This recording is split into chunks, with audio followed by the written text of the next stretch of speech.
Olá, eu sou o Matheus Vital e esse é mais um vídeo sobre educação financeira e investimento para você.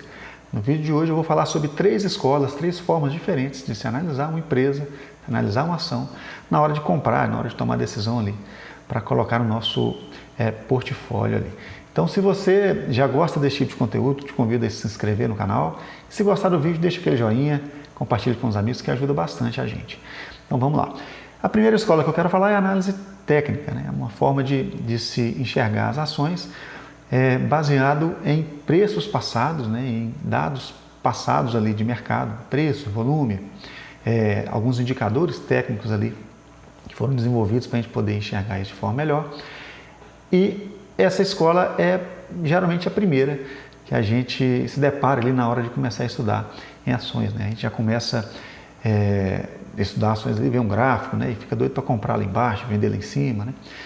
Enfim, a análise técnica ela prega que tudo que acontece com uma empresa, tudo que acontece com uma ação, ela pode ser tá ali resumido no preço, né? Se aparecerem notícias boas para uma empresa, o preço vai tender a subir e a gente com alguns indicadores ali consegue perseguir isso.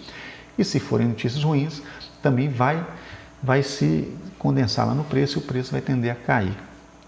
Então é uma forma de enxergar que acredito que sozinha não seja tão boa, é um pouco perigoso a gente pensar que a tendência de alta vai sempre subir, mas acredito que se a gente colocar com outro tipo de análise, né, alguns outros filtros ali, um pouquinho de análise fundamentalista que eu vou falar já, talvez sirva como agrega aí na hora de momento de compra, né? Talvez você consiga filtrar a empresa a se comprar com análise fundamentalista e o momento da compra você consiga filtrar ali com análise técnica, né? Eu particularmente gosto mais da parte fundamentalista, né? Eu tomo as minhas decisões de compra de ação baseada em indicadores fundamentalistas, que é a próxima forma que eu vou falar agora, né? Essa escola fundamentalista. O que é isso? Como o próprio nome diz, vai falar lá dos fundamentos da empresa, né? Vai pensar no balanço da empresa, né? Os ativos, os passivos, o patrimônio, o lucro, o fluxo de caixa, enfim.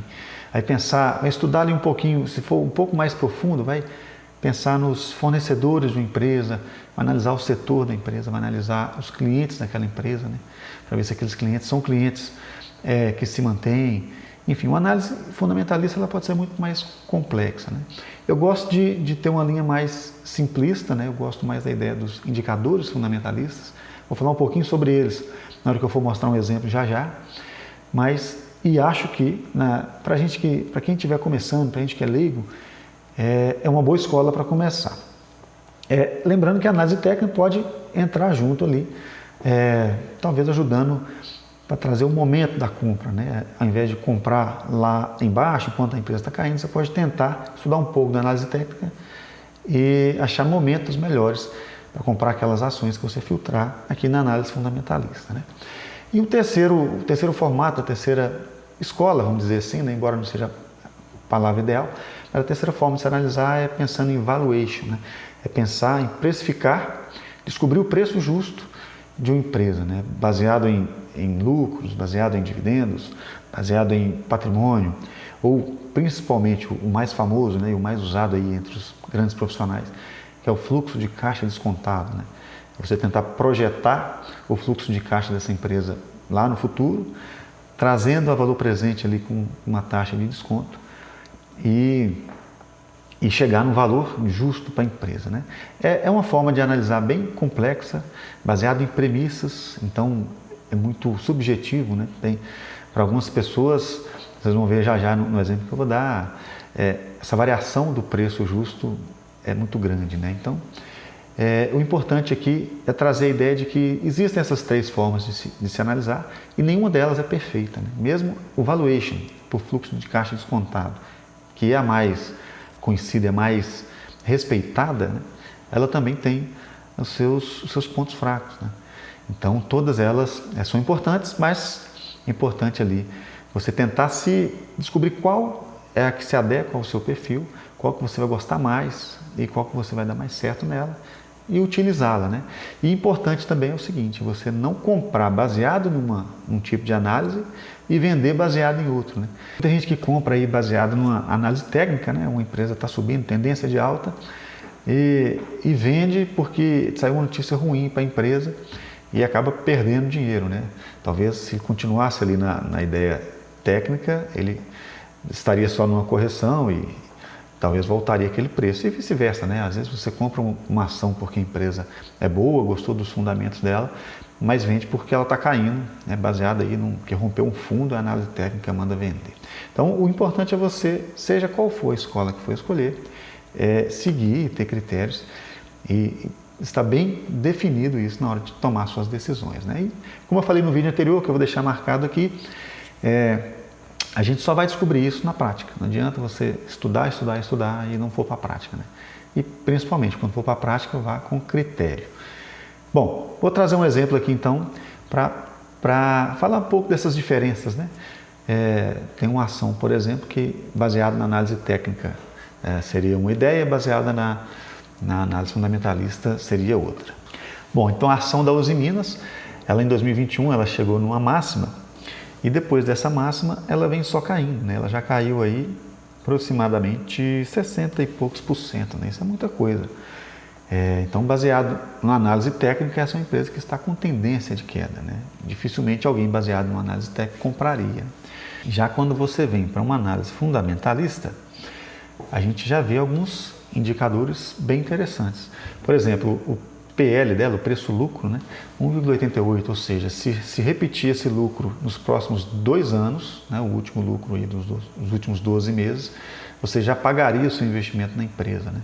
O preço por valor patrimonial tem 40%, ou seja, ela tem 24 bilhões de patrimônio, mas o mercado está pagando hoje 9 bilhões por ela, né? Na cotação atual. Quer dizer, está sendo cotada abaixo do valor patrimonial, né?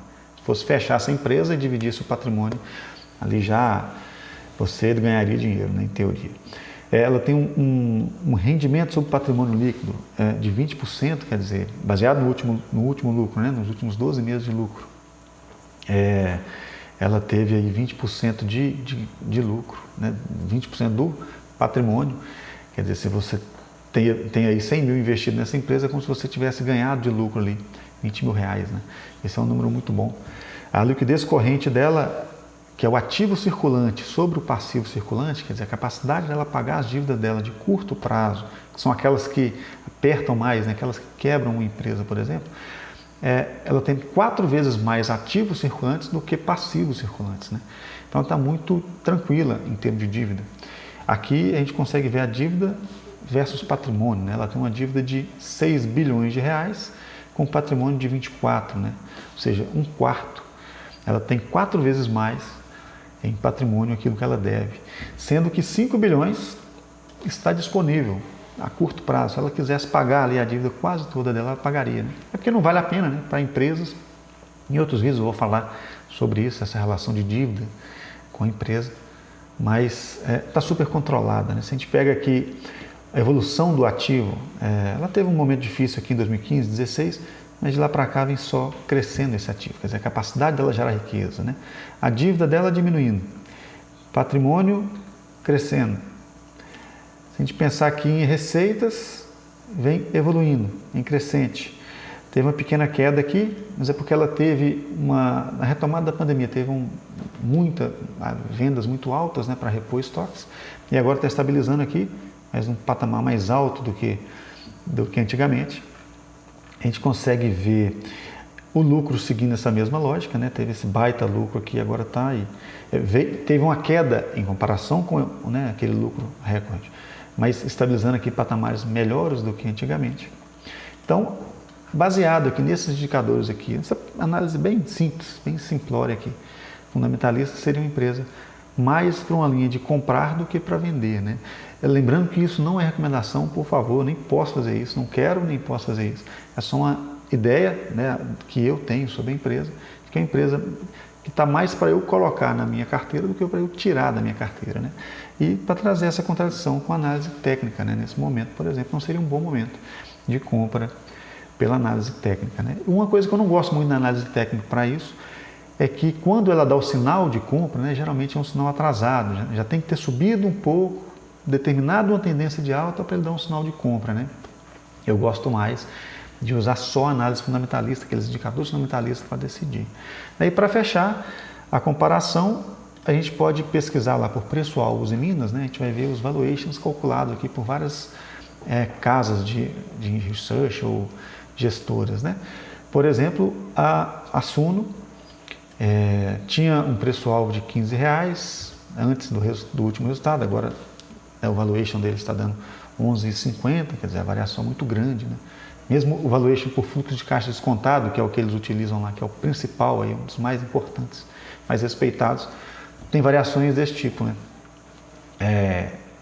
Estava em 15 o preço-alvo para o final do ano, passa um tempinho, agora é 11,50. Para outra empresa já é 15,50, que é para XP, por exemplo. Se a gente pensar aqui no BTG, ele já pensa no preço-alvo de 10, né? Quer dizer, 15, 11,50, 10, né? A variação muito grande, né? Então isso era para trazer a ideia de quê? De que existem essas escolas, pelo menos essas três, né, são mais famosas. Você se já não ouviu falar, vai ouvir falar aí nessa caminhada, e que não existe uma perfeita, né? Você vê que uma manda comprar, a outra manda vender, a outra coloca um preço, um potencial de valorização de 100%, outra já pensa em 50%, né? Enfim, independente da escola, né, o importante é que você escolha alguma que bata com o seu perfil, descubra isso na prática e siga aquela escola, siga aquela ideia, né? Não compre uma empresa porque ela está boa e venda porque ela caiu, né? Você está comprando por conta de uma análise fundamentalista e está vendendo por conta da análise técnica, né? Não, isso geralmente gera prejuízo, né? Então, o que eu queria trazer para vocês hoje era isso, trazer essas ideias, essas possibilidades, essa dica que siga, estude, né? Descubra qual que se adequa mais ao seu perfil e vá para a prática com critério, né? Com pouco dinheiro, como eu coloquei no vídeo anterior, que eu vou deixar aqui no card. É isso, crie o hábito de investir, que você com certeza no longo prazo, aí seja a escola que você escolher, vai estar bem servido. Bacana, espero que tenha gostado do vídeo, espero que tenha ajudado. Grande abraço e até mais.